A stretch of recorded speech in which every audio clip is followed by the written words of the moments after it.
द्वादश ज्योतिर्लिंगों की कथा सुना रहा हूं। श्री सूत जी महाराज कहते हैं, दक्ष ने अपनी 27 बेटियों का विवाह चंद्रमा के साथ किया, लेकिन यह चंद्रमा जो है यह केवल रोहिणी से प्रेम करे और 26 बेटियां दुखी रहती थी।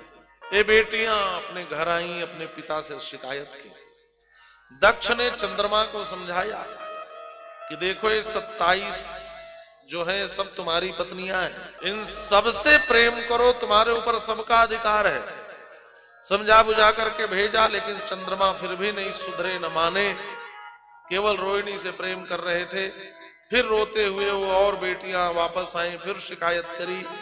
दक्ष को बुरा लगा और दक्ष ने चंद्रमा को श्राप दिया, जाओ तुम्हें क्षय रोग हो जाए, तुम क्षीण हो जाओ। और देखते ही देखते चंद्रमा का शरीर क्षीण होने लगा, सूखने लगा। अब तो महाराज चंद्रदेव घबराए और घबरा करके सोचे अब क्या करें, कैसे इस शाप से मुक्ति मिले। तो समुद्र के किनारे जाकर के और भगवान शिव की कृपा का आश्रय लेकर के स्थिर चित्त होकर के प्रभास क्षेत्र में 10 करोड़ महामृत्युंजय का जप करते हैं। 10 कोटिमितम मंत्रम समावृत्य ससीचतम ध्यात्वा मृत्युंजयम मंत्रम तस्थौ निश्चल मानसः। महाराज चंद्रमा ने जब 10 करोड़ महामृत्युंजय का जप समुद्र के तट पर बैठकर इस प्रभास क्षेत्र में किया तो भगवान शिव प्रसन्न हो गए और भगवान शिव चंद्रदेव के समक्ष प्रकट हो गए। वरम वृणीस्व भद्रम ते मनसा यत् समीप्सितम। हे चंद्र, तुम्हारा कल्याण हो, तुम्हारे मन में जो भी अभिलषित हो वह वर मांग लो, मैं तुम्हारे ऊपर प्रसन्न हूं। चंद्रमा ने कहा, हे भोलेनाथ, यदि आप मुझ पर प्रसन्न हैं तथापि मैं शरीरस्य क्षयम वारय शंकर, मेरे शरीर का जो क्षय हो रहा है मेरे ऊपर कृपा करें और इस असाध्य रोग को मेरे जीवन से दूर कर दें। भगवान शिव ने कहा, हे चंद्रदेव, मैं ऐसा आशीर्वाद देता हूं, पक्षे च क्षीयताम चंद्र कलांते च दिने दिने पुनश्च वर्धताम पक्षे सा कला च निरंतरम।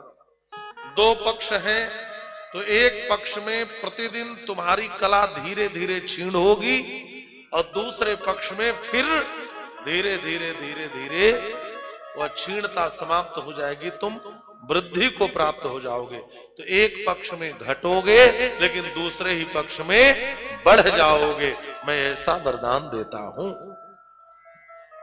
और चंद्रमा को ही सोम कहा जाता है।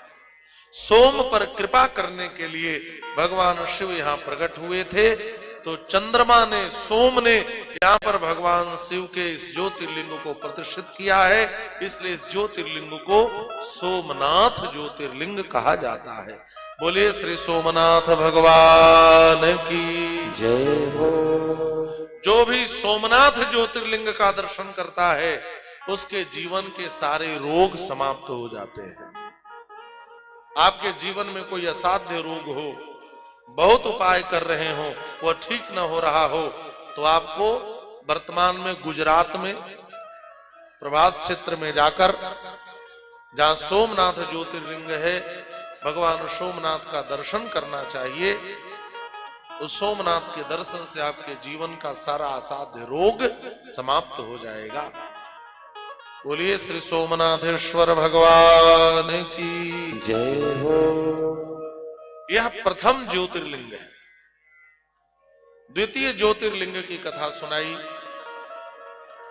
Shri Shelley मल्लिकार्जुनम सौराष्ट्रे सोमनाथंच Shri Shelley मल्लिकार्जुनम। द्वितीय ज्योतिर्लिंग मल्लिकार्जुन के रूप में प्रतिष्ठित है। ऐसे तो मैंने इसकी चर्चा कर रखी है, फिर से इस क्रम में आपको सुनाऊं। जब कुमार कार्तिकेय अपने माता पिता से रुष्ट होकर क्रौंच पर्वत पर आ गए तो वहां पर अपने पिता के स्मृति में इन्होंने मल्लिकार्जुन ज्योतिर्लिंग की स्थापना की और कुमार कार्तिकेय के द्वारा प्रतिष्ठित और पूजित यह ज्योतिर्लिंग है।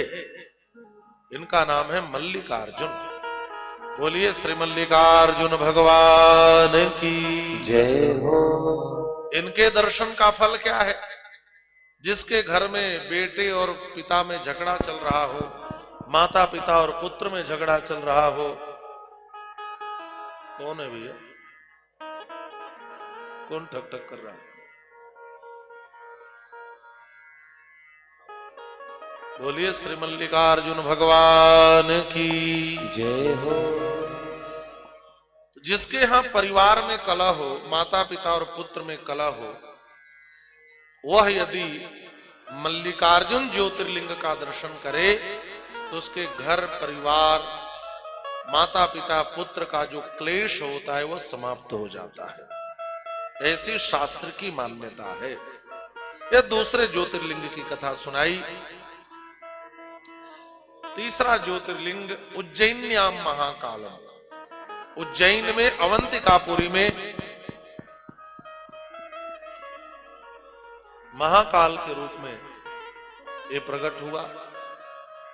देखो भैया, आज पूर्णता दिवस है, पूर्ण हो जाने दीजिए। बोलिए भगवान भोलेनाथ की जय हो। महाकाल, महाकालेश्वर के रूप में यह तृतीय ज्योतिर्लिंग प्रतिष्ठित है। अवंतिकापुरी में, उज्जैन में एक वेदप्रिय नाम के ब्राह्मण रहते थे। ये भगवान शिव के बहुत बड़े भक्त थे। इनके 4 बेटे थे। एक का नाम था देवप्रिय, दूसरे का नाम था प्रियमेधा, तीसरे का नाम था सुकृत और चौथे का नाम था धर्मनिष्ठ। आहा, कितना सुंदर नाम है। देवप्रिय, देवता जिसको प्रिय हो। प्रियमेधा, है ना, जिसको मेधा प्रिय हो। सुकृत माने जो पुण्य कर्म करने वाले हो। और चौथे बेटे का नाम है धर्मनिष्ठ, जिसकी निष्ठा धर्म में हो। एक वेद प्रिय ब्राह्मण के 4 बेटे भगवान शिव के अनन्य भक्त थे। महाराज अनन्य भक्त थे। पार्थिव शिवलिंग बना करके नित्य भगवान शिव की आराधना किया करते थे। इनकी शिव भक्ति, इनकी शिव निष्ठा बड़ी प्रसिद्ध थी। उसी समय उज्जैन से ही कुछ दूरी पर एक रत्नमाला नाम का पर्वत है। उस पर्वत पर एक दूषण नाम का असुर आया और यह भगवान की भक्ति का विरोधी था। इसने घोषणा करवा दी कि कोई भक्ति नहीं करेगा, कोई यजन पूजन नहीं करेगा, कोई शिव भक्ति नहीं करेगा। महाराज इस दूषण दैत्य के भय से सारे लोग भक्ति करना छोड़ दिए, पूजा पाठ छोड़ दिए, धर्म कर्म करना छोड़ दिए। लेकिन वेद प्रिय ब्राह्मण के 4 बेटे डटे रहे। लोगों ने डराया, मार देगा। ब्राह्मण के पुत्रों ने कहा भय नहीं है, भगवान शिव हमारी रक्षा करेंगे। दूषण की सेनाओं ने पूरे उज्जैन को घेर लिया। लोगों ने कहा वो आने वाला है, वह दैत्य मार देगा। उन्होंने कहा मार भले दे, लेकिन हम शिव की भक्ति नहीं छोड़ सकते। महाराज एक दिन क्रोधित होकर के वह दूषण नाम का दैत्य इन ब्राह्मण पुत्रों के पास आ गया। देखा ये सब पार्थिव शिवलिंग बना करके और पूजा कर रहे थे। बड़ा ही क्रोधित हुआ और जो पार्थिव शिवलिंग बना था उसी पर जोरदार अपने पांव का प्रहार किया। क्रोधित होकर इनको मारना चाहता था। उसी समय जहां पर पार्थिव शिवलिंग बनाया था एक गड़गड़ाहट की ध्वनि हुई और ऐसा लगा जैसे ब्रह्मांड फट जाएगा। महाराज वहीं पर एक गड्ढा बन गया और उस गड्ढे के भीतर से ही भगवान महाकाल प्रकट हुए। बोलिए श्री महाकाल भगवान की जय हो, महाकालेश्वर भगवान की जय हो। और महाकालेश्वर भगवान प्रकट होकर के इस दूषण दैत्य को और इसकी सारी सेनाओं को समाप्त कर दिए महाराज। बोलिए श्री महाकाल भगवान की जय हो। और महाकाल के रूप में भगवान यहां प्रकट हुए तो तृतीय ज्योतिर्लिंग के रूप में उज्जैन में भगवान महाकाल की प्रतिष्ठा है। आपको भी यदि भय लगता हो, आपका भी कोई शत्रु आपको परेशान करता हो, आप सपने में डरते हो, ये सब लिखा है। किसी भी प्रकार के भय में यदि आप जी रहे हो तो आपको उज्जैन में जाकर भगवान महाकाल का दर्शन करना चाहिए। आपके जीवन का सारा भय समाप्त हो जाएगा, सारे शत्रुओं का नाश हो जाएगा महाराज, नाश हो जाएगा। एक बहुत प्रसिद्ध पंक्ति है, काल उसका क्या करे जो भक्त हो महाकाल का। उज्जैन में लोग बड़े भाव से गाते हैं। आइए हम लोग भी जरा भावनाओं से महाकाल का दर्शन करने चले, सब लोग आनंद के साथ। आप लोग भी ताली की सेवा करते हुए आइए, चलिए भगवान महाकाल के दरबार में चलते हैं उज्जैन। किस में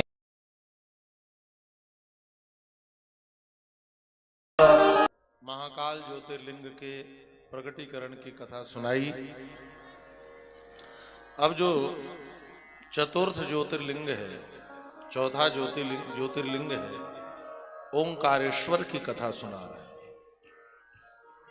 एक बार विंध्य पर्वत के मन में बड़ा अभिमान हो गया।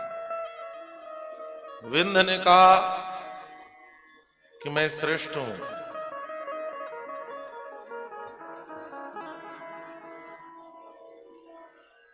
इस अभिमान के साथ विंध्य अपनी बात कह रहा था तो वहां पर देवर्षि नारद आए।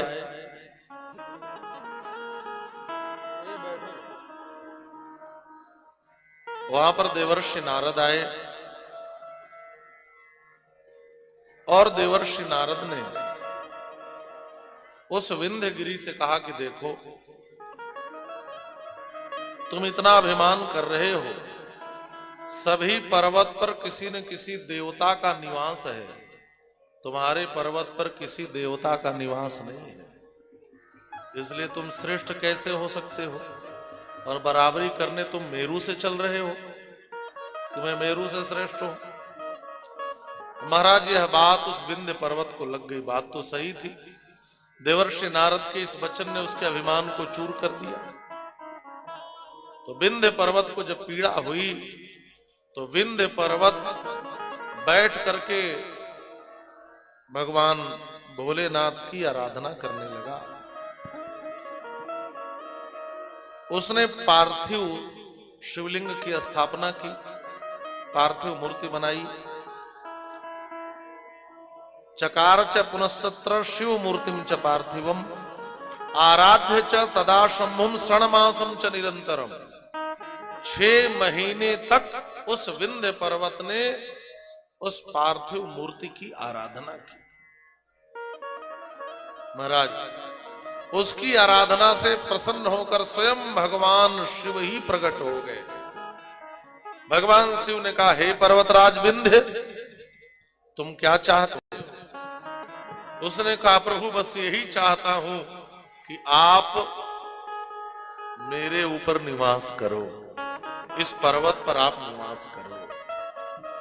भगवान शिव ने कहा, ठीक है। भगवान शिव 2 रूपों में हो गए, एक ओंकारेश्वर के रूप में और एक परमेश्वर के रूप में। वहां 2 रूपों में शिवलिंग है और जो भी जाकर के इन भगवान के दोनों रूपों में प्रकट ओंकारेश्वर और परमेश्वर, अमरेश्वर अमलेश्वर भी कहते हैं, जो दर्शन करे उसको भुक्ति और मुक्ति की प्राप्ति होती है। तो इस चौथे ज्योतिर्लिंग की कथा सुनाई। बोलिए श्री ओंकारेश्वर भगवान की जय हो।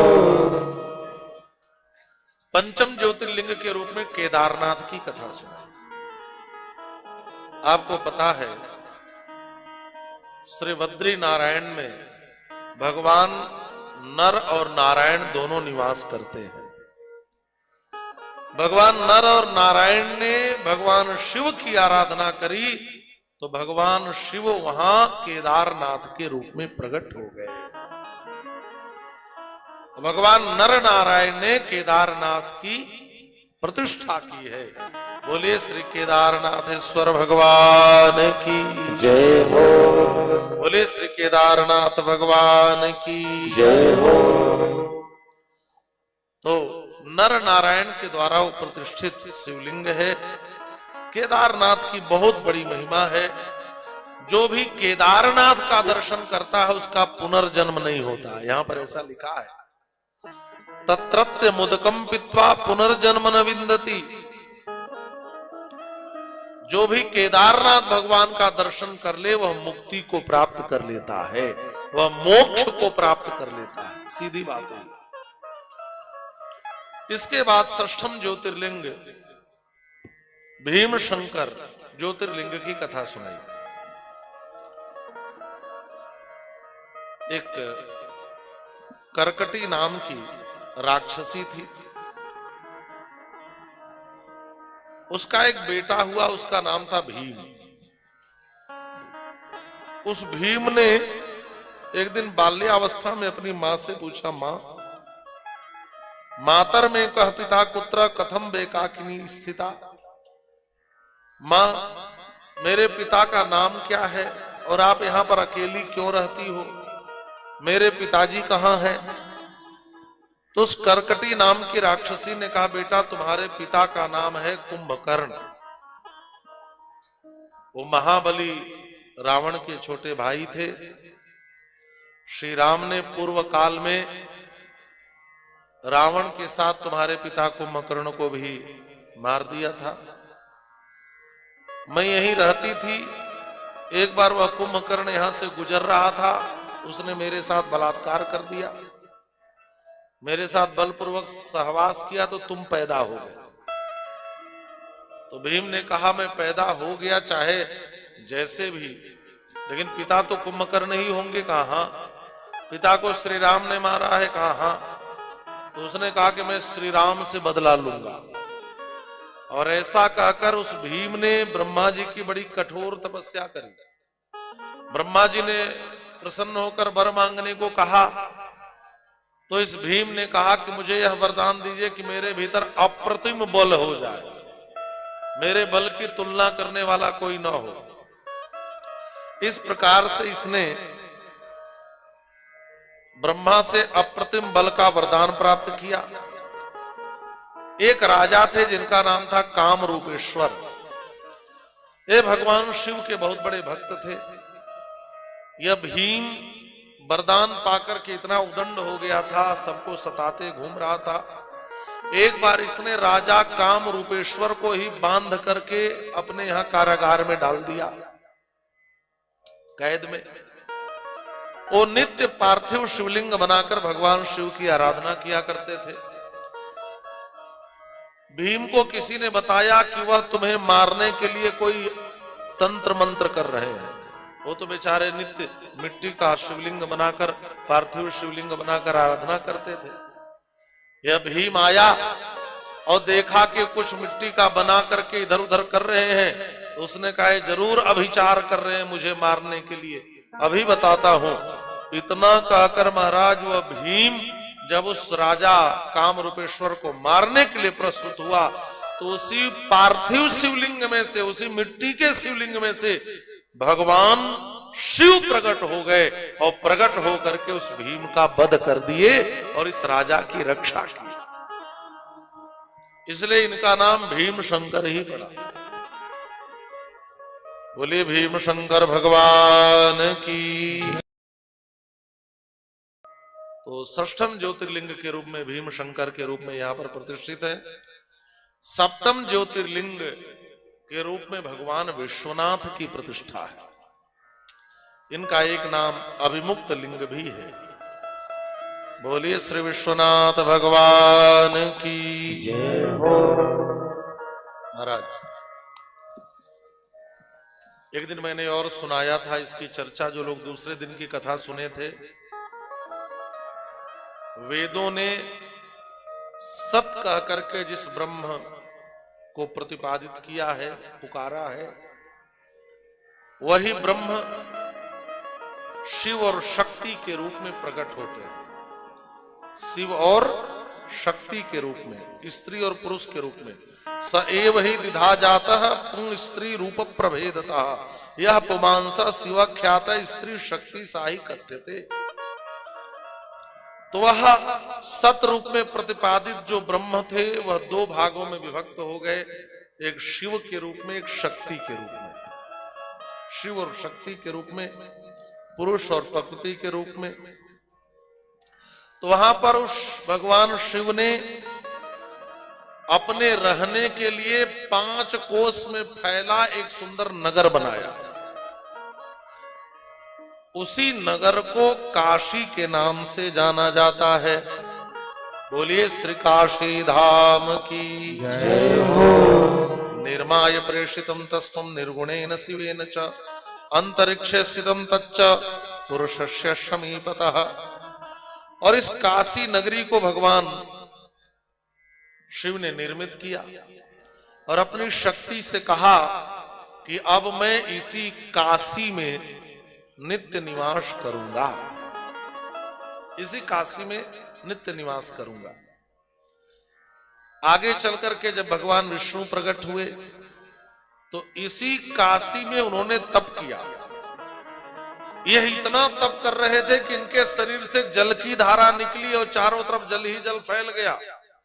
ऐसा लगा काशी नगरी भी न डूब जाए। तो भगवान शिव ने इस काशी को अपने त्रिशूल पर स्थित कर दिया।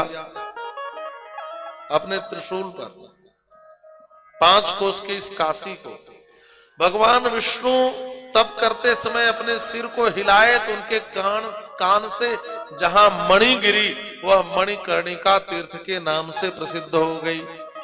ततश्च पतितः कर्णान मणिश्च पुरतः प्रभो तद्बभूव महत्तीर्थम नाम तो मणिकर्णिका। और यहां पर भगवान शिव अभिमुक्त शिवलिंग के रूप में, विश्वनाथ के रूप में प्रतिष्ठित हुए। बोलिए श्री विश्वनाथ भगवान की जय हो। महाराज, अभिमुक्तेश्वरम लिंगम काश्याम तिष्ठति सर्वदा मुक्तिदात्री च लोकानाम महापातक नामपि। जितने भी ज्योतिर्लिंग हैं, इसमें विश्वनाथ इस ज्योतिर्लिंग का बड़ा वैशिष्ट है। महाराज, इनकी सबसे बड़ी और सबसे अधिक महिमा गाई गई है। जो भगवान विश्वनाथ का दर्शन करते, एक बात और है, एक बात आप समझ पाए कि नहीं, ये किसी के द्वारा प्रतिष्ठित नहीं है, स्वयं प्रकट हुए हैं। ये स्वयं प्रकट है। और जो भी प्राणी इनका दर्शन करता है वो मुक्ति को प्राप्त कर लेता है। महा से महापातकी प्राणी क्यों न हो, महा से महापातक पाप कर्म करने वाला भी क्यों न हो, और यदि वह इस विश्वनाथ ज्योतिर्लिंग का दर्शन कर ले तो महाराज उसके जीवन के सारे पाप और पातक समाप्त हो जाते हैं। एक बात और है, येषाम पापी गतिर्नासी तेषाम वाराणसी पुरी। इसी काशी का एक नाम है वाराणसी। क्यों? क्योंकि यह 2 नदियों के बीच में बसी हुई नगरी है। एक तरफ वरुणा है, दूसरे तरफ असी है, और दोनों मिलकर के शब्द बन गया वाराणसी। यह पंचकोशी बहुत पवित्र स्थल है। यह भगवान शिव को सबसे प्रिय नगरी है। ब्रह्मा विष्णु सिद्ध शिव योगी मुनि जो भी हो सबके लिए आराध्य है। यहाँ पर काशी की महिमा का खूब वर्णन किया गया है महाराज। ये सबके लिए सेवनीय है। ये केवल भगवान विश्वनाथ की नित्य निवास की स्थली ही नहीं है, ये भगवान विष्णु की तपस्थली भी है। भगवान विष्णु ने यहाँ तपस्या करी है। यहाँ विश्वनाथ के रूप में भगवान विराज करके और लोगों का उपकार करते हैं, लोगों को मुक्ति प्रदान करते हैं। हर प्रकार के जीव को यहाँ निवास करके भगवान शिव मुक्ति प्रदान करते हैं। यह महिमा है काशी की। अष्टम ज्योतिर्लिंग के रूप में भगवान श्री त्र्यंबकेश्वर के रूप में प्रतिष्ठित हैं। उनकी कथा श्री सूत जी महाराज सुना रहे हैं और बताते हैं कि यह कथा सभी प्रकार के पापों को नाश करने वाली है। आप सभी लोग अपने स्थान पर बैठ जाइए। श्रूयताम ऋषयः श्रेष्ठाः सद्गुरोश्च श्रुतामया। श्री सूत जी महाराज ने कहा, एक बार हमारे सद्गुरुदेव श्रेष्ठ गुरु जो वेदव्यास जी महाराज हैं, उनके द्वारा मैंने त्र्यंबकेश्वर ज्योतिर्लिंग की कथा सुनी थी। हे ऋषियों, वह कथा मैं आप लोगों को सुना रहा हूं। पूर्व काल में एक प्रसिद्ध महात्मा थे जिनका नाम था गौतम। वो बहुत ही श्रेष्ठ ऋषि थे। उनकी परम धार्मिक अहल्या नाम की पत्नी थी। दक्षिण दिशा में जो ब्रह्मगिरि नामक पर्वत है, वहां पर ऋषि गौतम ने 10,000 वर्ष तक तप किया। 10,000 वर्ष वहीं पर ब्रह्मगिरि पर्वत है। 100 वर्षों से वहां पर अनावृष्टि हो गई थी। 100 वर्ष हो गए थे, उस क्षेत्र में पानी ही नहीं बरसा था। वर्षा ही एक हरा पत्ता भी नहीं दिखाई देता था। प्यास से लोग मर जाते थे। प्राणियों को जीने भर का भी जल कहीं नहीं मिलता था। उस स्थान को छोड़कर 10 दिशाओं में भाग गए। अनावृष्टि हो गई, भयंकर स्थिति वहां की हो गई। रहेंगे ऋषि गौतम बड़े तपस्वी महात्मा हैं। ऋषि गौतम ने वरुण देवता का आह्वान किया। उन्होंने 10,000 वर्ष तक तप किया है। वरुण देवता प्रकट हो गए। उन्होंने कहा, महाराज कृपा करो। तब वरुण देवता ने कहा, महाराज आपने प्राणायाम पारायण होकर 6 महीने तक जल के लिए यहाँ पर तप किया, अभी तो मैं प्रसन्न हूं। आप चाहते क्या है? कब से ही चाहता हूं यहाँ की जल की समस्या समाप्त हो जाए। वरुण देवता ने कहा, दैवाज्ञां च समूलंघ्य कथम कुर्याम हम च ताम। यदि मैं वृष्टि कर दूं तो दैवाज्ञा की का यह उल्लंघन हो जाएगा। तो मुझे कृपा करके कोई अक्षय जल का कोष दे दीजिए, जहां का जल कभी समाप्त न हो। उसमें जल भर दूंगा, वहां का जल कभी नष्ट नहीं होगा, वो अक्षय रहेगा। और वरुण देवता ने, ऋषि गौतम ने एक हाथ का गड्ढा खोदा। जलेन पुरितस्तेन दिव्येन वरुणेन शाह। नहीं होता। जो लोग गए हैं वहां, महाराज वहां जल की समस्या समाप्त हो गई। वहां पर लोगों का निवास हो गया। ऋषि मुनि महात्मा वहां पर रहने लगे। बड़ा ही पवित्रतम क्षेत्र है। एक बार की बात है, ऋषि गौतम पूजा के लिए बैठे थे। इनके शिष्य उसी जल कुंड में जल लेने के लिए गए, लेकिन वहां और ऋषियों की पत्नियां आई थी जल भरने के लिए। उन ऋषि पत्नियों ने कहा, हम लोग यहाँ पर पहले से खड़ी हैं, हम जल नहीं भरने देंगे। वो जल भरने लगी। ऋषि गौतम के शिष्य लौट करके आए। ऋषि गौतम तो पूजा पर बैठे थे। उनकी जो पत्नी माता देवी अहल्या थी, नहीं भरने दिया। अहल्या जी को बड़ा बुरा लगा। अहल्या जी कहती है, चलो मेरे साथ। उस कुंड पर आ गई। उन्होंने कहा कि जब यहाँ लोग पानी से मर रहे थे तो मेरे पति ने तप करके यहाँ पर जल प्रकट किया, और आज वो पूजा पर बैठे हैं तो तुम लोग उनके लिए जल नहीं दे रही हो। तुम लोग की धृष्टता। इस जल पर सबसे पहला मेरा अधिकार है और उनका अधिकार है। हटो यहाँ से। डांट कर हटाया और शिष्यों से कहा, जल भरो, और जल भर करके ले गए। अब महाराज जो यहाँ की ऋषियों की पत्नियां थी उनको बड़ा बुरा लगा। वो अपने घर आई और मुंह फुलाकर बैठ गई। उनके पतियों ने पूछा, देवी क्या हुआ, मुंह फुलाकर क्यों बैठी हो? तो ऋषि पत्नियों ने कहा, देखो तो वो गौतम की पत्नी कितना अकड़ती है, और अकड़े भी क्यों नहीं, उसके पति तपस्वी जो है वो इतने तपस्वी है कि उन्होंने यहाँ जल प्रकट कर दिया, और तुम लोग तो बैठ करके केवल ऋषि होने का ढोंग करते हो, खाते हो, सोते हो, तुम्हारे भीतर तपस्या भी नहीं है। वो कैसे अकड़ करके आई और हम लोग को पानी नहीं भरने दी, पहले भर करके ले गई। वो कैसा अकड़ कर चलती है और हम उसके सामने सिर नीचा कर लेती है।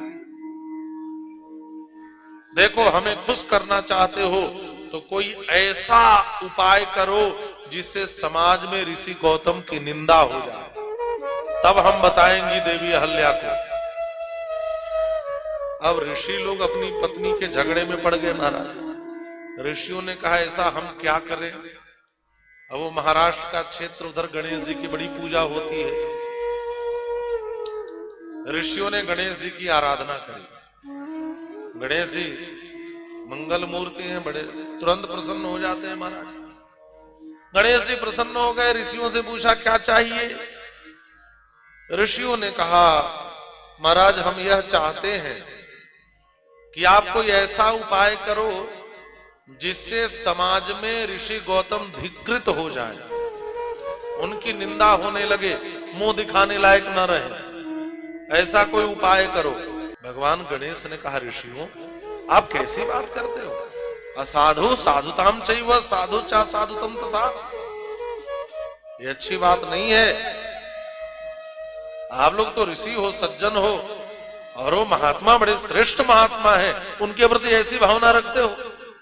ऋषियों ने कहा, हमने आपके लिए तप किया है, आपका कर्तव्य है हमें वरदान देना, हम चाहे जो भी मांगे आपको हमारी मांग पूरी करनी चाहिए। भगवान गणेश ने कहा, फिर भी ये उचित नहीं है, लेकिन तुम लोगों ने मेरी तपस्या करी है तो मैं कुछ करता हूं। और गणेश जी एक बूढ़ी गाय बन गए। क्या बन गए?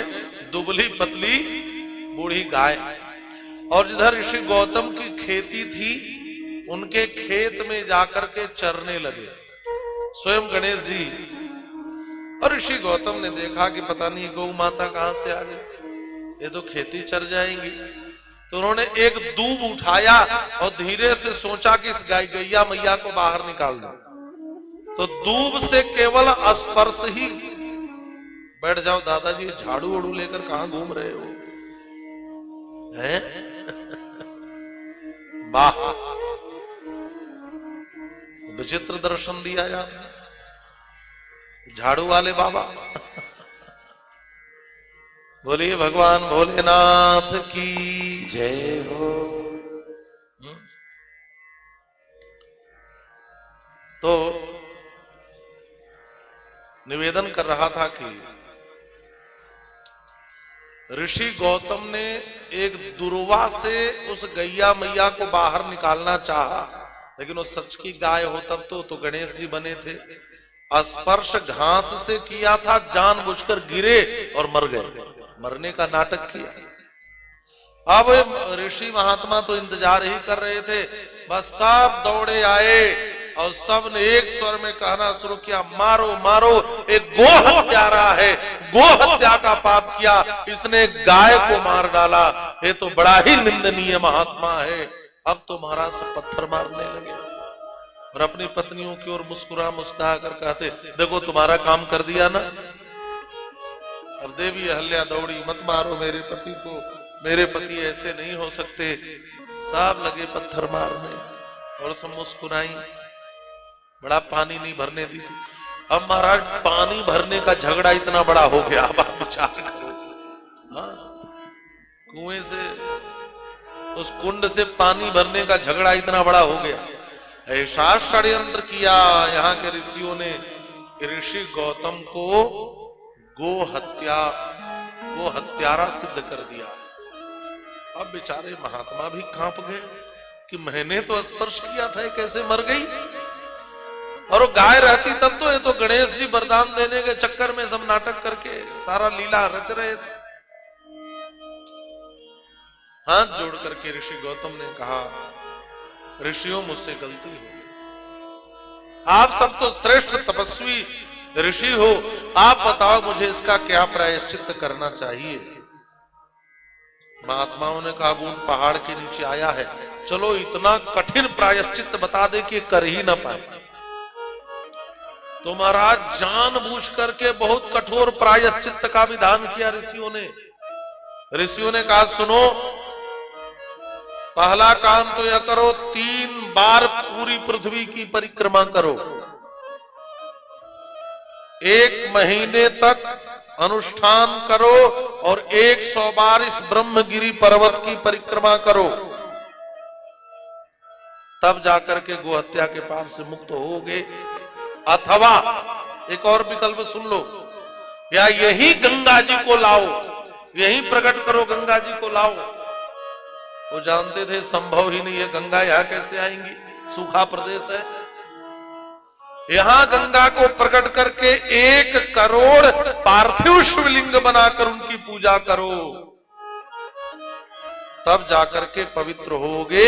और उसके पहले 11 बार पर्वत की परिक्रमा करके 100 घड़े गंगा जल से स्नान करो। बड़ा कठोर बताया महाराज, लेकिन ऋषि गौतम ने कहा, ठीक है, मैं सब करूंगा, ये सब करूंगा। और उन्होंने कठोर तप किया महाराज। उन्होंने भगवती गंगा की आराधना करी। भगवती गंगा प्रकट होने के लिए तैयार हुई। भगवान शिव ने कहा, प्रकट हो जाओ।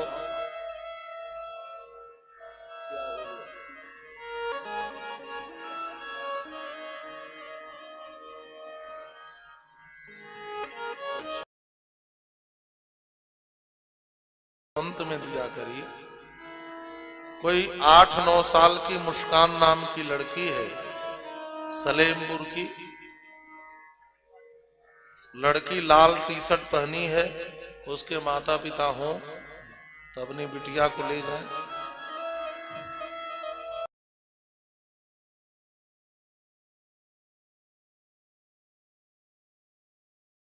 आठ 9 साल की बेटी है, नाम मुस्कान है, लाल टी-शर्ट पहनी है। उसकी माता जी यहां पर है, तो खो कौन गया है? पूरी बात लिखिए। माता जी हैं तो बेटी खोई है कि माता जी खोई है? अच्छा, पूरी बात लिख कर दिया करिए ना। बोलिए भगवान भोलेनाथ की जय हो।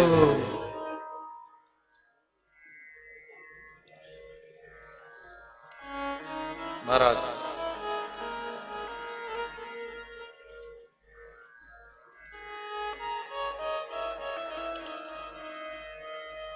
ऋषि गौतम ने सब किया।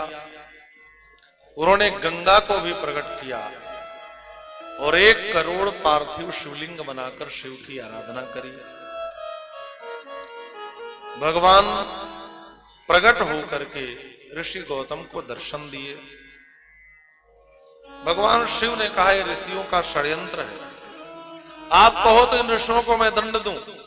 ऋषि गौतम ने कहा, नहीं महाराज, लोक में तो ये प्रसिद्ध ही हो गया कि मैं गो हत्यारा हूं, तो कम से कम जो लोगों ने प्रायश्चित बताया मैं पूरा कर लूं। मुझे पता है कि ये सब षड्यंत्र है।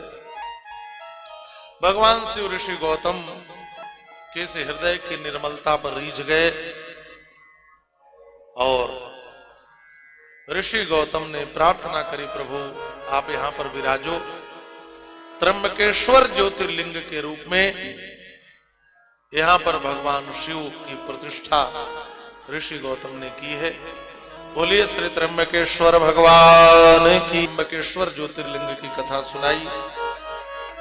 जो भी इस ज्योतिर्लिंग की कथा श्रवण करता है, ज्योतिर्लिंग का दर्शन करता है, गो हत्या जैसे जघन्य पाप से भी वह मुक्ति पा लेता है। त्र्यंबकेश्वर ज्योतिर्लिंग। रावणो राक्षस श्रेष्ठो मानी मान परायण आरराध हरम भक्त्या कैलासे पर्वतोत्तमे। किसी समय की बात है, जो अभिमानी कैलाश पर भगवान शिव की आराधना किया। भगवान शिव जब उसके तप से प्रसन्न हुए तो उसने प्रार्थना करी कि प्रभु आप मेरे साथ चलो। भगवान शिव ने कहा ठीक है, मुझे ले चलो, लेकिन ध्यान रखना सीधे यहां से उठा करके लंका में ही रखना। बीच में कहीं रख दोगे तो मैं वहीं रह जाऊंगा, फिर मैं आगे जाऊंगा नहीं। और महाराज वह रावण भगवान शिव को, उस शिवलिंग को लेकर के चला और रास्ते में उसे एक जगह लघु शंका लगी। आसीन मूत्रोत्सर्ग कामो मार्गे ही शिव माया। ये भगवान शिव की माया ही है।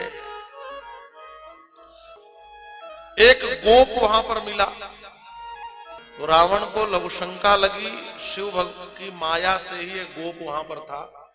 रावण ने कहा इसको उठाए रखना, रखना मत जब तक मैं न आऊं। और माया ऐसी कि अभी रावण जाकर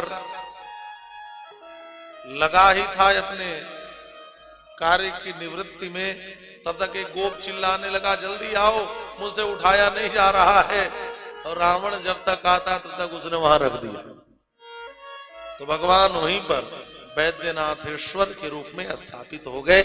बोलिए वैद्यनाथ भगवान की जय हो। तो ये वैद्यनाथ ज्योतिर्लिंग भी अभी दो जगह विख्यात है, लेकिन प्रामाणिक रूप से जो झारखंड में भगवान वैद्यनाथ है ना, वो ज्यादा प्रमाणित लगते हैं। तो वहां पर जाकर के लोग इनका दर्शन करते हैं। इस प्रकार से वैद्यनाथ ज्योतिर्लिंग की कथा सुनाई। दशम ज्योतिर्लिंग के रूप में श्री नागेश्वर ज्योतिर्लिंग की कथा सुनाई। एक दारुका नाम की राक्षसी थी।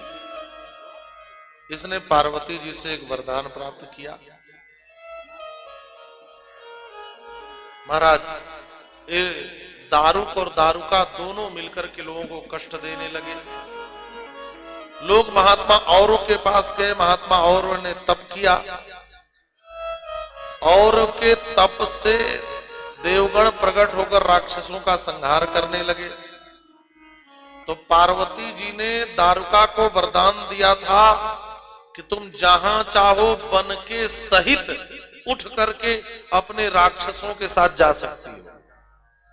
तो दारुका उस बन के सहित ही उड़ी और समुद्र में उस वन को स्थापित करके वहीं रहने लगी।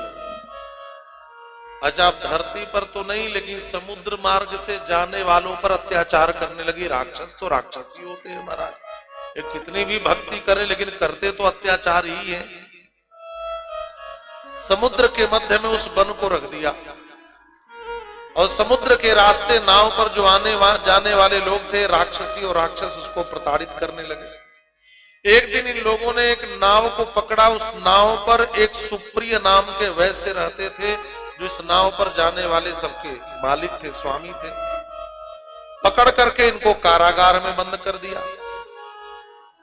ये सुप्रिय जो थे वैश्य, यह भगवान शिव के बहुत बड़े भक्त थे। ये भी पार्थिव शिवलिंग बना करके शिव की आराधना करते थे। महाराज भगवान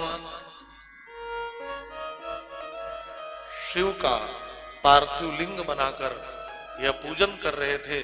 उसी समय वह दारुक नाम का राक्षस आया और इनको मारने की चेष्टा करने लगा। तो भगवान शिव वहीं नागेश्वर के रूप में प्रकट होते हैं और सारे राक्षसों का विनाश कर देते हैं। बोलिए श्री नागेश्वर भगवान की जय हो। आप लोग द्वारिका घूमने कभी गए होंगे तो द्वारिका से जब भेंट द्वारिका जाने लगते हैं तो रास्ते में वहीं पर दारुका वन है। एक प्रकार से सब पहले समुद्र ही था, ये समुद्र के बीच में स्थापित है महाराज। द्वारिका भी समुद्र के बीच में भगवान कृष्ण ने बसाया और दारुका वन के सहित उड़कर उस वन को वहां स्थापित की थी, है ना। नागेशम दारुका वने, तो वहां पर भगवान नागेश्वर के रूप में प्रतिष्ठित है। वहां जाकर के दर्शन करने से, वहां भी दर्शन करने से दुष्ट और शत्रु जो आपके होते हैं उनका नाश होता है। बोलिए श्री नागेश्वर नाथ भगवान की जय हो। नागेश्वर भगवान की जय हो। भगवान श्री राम की प्राण वल्लभा जनक नंदिनी श्री जानकी का अपहरण करके जब रावण ले गया तो भगवान श्री राम किष्किंधा में बाली को मार करके सुग्रीव को राजा बनाए और सुग्रीव की सहायता से वानर वाहिनी लेकर के समुद्र तट तक पहुंचे थे। रावण पर विजय प्राप्त करने की इच्छा लेकर राम जी चले हैं। इस समुद्र तट पर भगवान श्री राम ने रामेश्वर ज्योतिर्लिंग की प्रतिष्ठा की है। बोलिए श्री रामेश्वर भगवान की जय हो। लिंग थाप विधिवत करी पूजा, शिव समान प्रिय मोहिन दूजा। तो भगवान श्री राम के द्वारा यह प्रतिष्ठित 11वां ज्योतिर्लिंग श्री रामेश्वर के रूप में स्थित है। बोलिए श्री रामेश्वर भगवान की जय हो। इसके बाद 12वें ज्योतिर्लिंग की कथा सुनाई। रामेश्वर के रूप में भगवान राम के द्वारा प्रतिष्ठित ज्योतिर्लिंग है। 12वें ज्योतिर्लिंग की कथा आप सुनाई। एक सुधर्मा नाम के ब्राह्मण थे। दक्षिण दिशा में देवगिरी नाम का एक पर्वत है, वहीं पर भारद्वाज कुल में उत्पन्न एक सुधर्मा नाम के ब्राह्मण है। इनकी पत्नी का नाम है सुदेहा। ये दोनों पति पत्नी भगवान शिव के बहुत बड़े भक्त हैं। तो सुधर्मा की पत्नी का नाम है सुदेहा। ये दोनों भगवान शिव के भक्त हैं, भक्ति परायण हैं, दोनों भक्ति करते हैं। दाम्पत्य जीवन तो सुख में व्यतीत हो रहा है, लेकिन विवाह के बहुत वर्ष व्यतीत हो गए, सुदेहा के गर्भ से कोई संतान पैदा नहीं हुई और सुदेहा बहुत चिंतित रहती थी। ये सुदेहा अपने पति से कहती तो इसके पति कहते अरे जाने दो, समाज के लोगों का यही काम है, हम भगवान की भक्ति कर रहे हैं ना, यही काफी है, जीवन तो भगवान की भक्ति के लिए ही मिला है। लेकिन ये सुदेहा परेशान रहती थी कि कोई पुत्र नहीं है। एक दिन अपने पति से जिद करी कि कोई ऐसा उपाय करो जिससे कोई संतान हो जाए। तो सुधर्मा नाम के ब्राह्मण ने अपनी पत्नी से कहा देखो हम भगवान शिव के भक्त हैं और मुझे लगता है कि यदि हमें पुत्र की आवश्यकता होती तो भगवान हमें स्वयं पुत्र दे देते। अब भोलेनाथ ने हमें पुत्र नहीं दिया, इससे लगता है कि भोलेनाथ की इच्छा नहीं है कि वो हमें पुत्र हो। तो सुधर्मा तो शिव भक्ति में ऐसा लीन था, उसने कहा भोलेनाथ की इच्छा ही नहीं है। और चलो यदि तुम्हें नहीं विश्वास है तो हम 2 पर्ची बनाते हैं, एक पर लिखा पुत्र होना चाहिए, एक पर लिखा पुत्र नहीं होना चाहिए, और दोनों पर्ची एक दूसरे में मिला करके भोलेनाथ के पास रख दिया। पर अपनी पत्नी से कहा आंख बंद करके उठाओ, जो पर्ची उठेगी हम समझ लेंगे भगवान भोलेनाथ की यही इच्छा है। और उसकी पत्नी ने जो पर्ची उठाया खोल करके देखा तो उस पर लिखा था पुत्र नहीं होना चाहिए। तो उसने कहा देखो हम कहते थे ना कि भोलेनाथ की यही इच्छा है, अब तुम दुखी होती हो, इसलिए छोड़ो पुत्र आदि का चक्कर, हमें तो भगवान की भक्ति करनी चाहिए। और अपने पति से कही कुछ भी हो जाए आपको पुत्र होना चाहिए। मैं समझ गई मेरे गर्भ से आपको पुत्र नहीं मिलेगा, लेकिन यहाँ एक पुत्र आएगा जरूर। उसकी एक छोटी बहन थी, उसका नाम था घुष्मा, और यह भगवान शिव की बहुत बड़ी आराधिका थी। यह नित्य पार्थिव शिवलिंग बनाती, नित्य आराधना करती और नित्य विसर्जन करती। अपनी छोटी बहन घुष्मा का विवाह अपने पति से सुदेहा ने करवाया। कथा सुनना, बड़ी दिव्य कथा है शिव पुराण की। अपनी ही छोटी बहन घुसमा से इसने अपने पति सुधर्मा उस ब्राह्मण का विवाह करवाया। भगवान शिव की इच्छा से एक सुंदर पुत्र रत्न की प्राप्ति भी हो गई, बेटा बड़ा भी हो गया, बेटे का विवाह भी हो गया, घर में बहुरानी भी आ गई। पड़ोसियों के मुंह पे ताला लगा दिया इसने। अब सब कुछ बढ़िया चल रहा था, लेकिन जो सुदेहा के पति थे वो घुसमा पर ज्यादा ध्यान देने लगे।